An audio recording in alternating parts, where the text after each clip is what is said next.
We need to build the infrastructure of today, not repair the one of yesterday.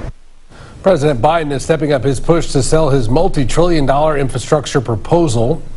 Today, he invited a group of lawmakers to the White House where the administration released a state-by-state list of infrastructure needs. That list is highlighting the volume of bridges and roads in poor condition. Republicans in Congress have already pushed back against the current proposal, saying it's too expensive and includes a lot of things they don't consider infrastructure.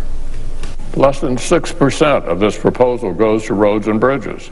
These Trojan horse tactics have become a pattern.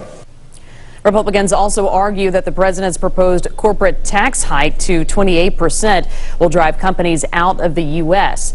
That White House report also says Louisiana has more than 1,600 bridges and around 3,400 miles of highway in poor condition. Congressman Garret was one of the few members of Congress that actually met with the president face-to-face to discuss the country's infrastructure. Lester Dewey is live tonight. He talked with Congressman Graves on what solutions could be in the works for some of our issues here. Lester.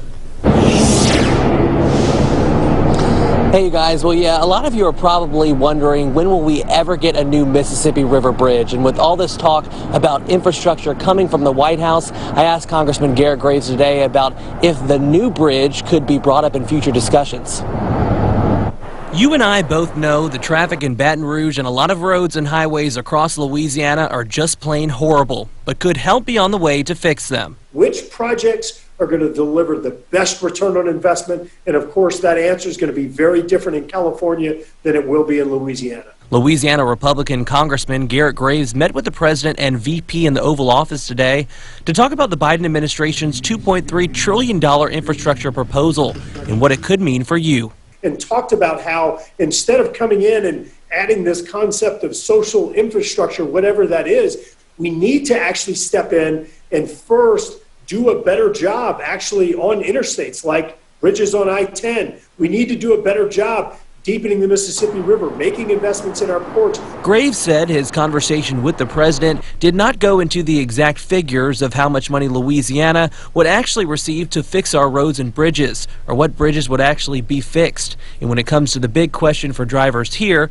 will we get a new Mississippi River bridge? Graves said there's still some groundwork the state has to do. We've got to make sure that we have infrastructure programs that are capable of delivering priorities now. I mean, how ridiculous is it that we don't even have an alignment for where the bridge is going to go? This is crazy. We've been talking about this for, what, 30 or 40 years, and we don't even have an alignment of where it's going to go? There's not a project that I can try and get funded until that's done. DOTD Secretary Dr. Sean Wilson is hopeful Biden's proposal could help jumpstart the nearly $15 billion worth of transportation projects that he says are currently in backlog. DOTD says they're ready to move when funding is made available, but Graves says the cost of the president's final bill will have to be adjusted before Republicans like him get on board.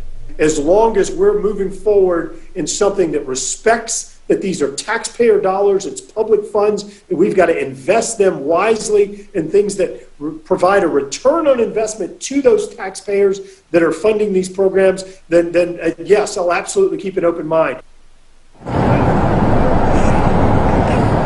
Now, Congressman Graves tells me that he expects there to be more in-depth conversations in the coming days and weeks about the more specifics about the bills and how much money will go towards what, speaking especially of roads and bridges and stuff like that. Greg, back to you in the studio.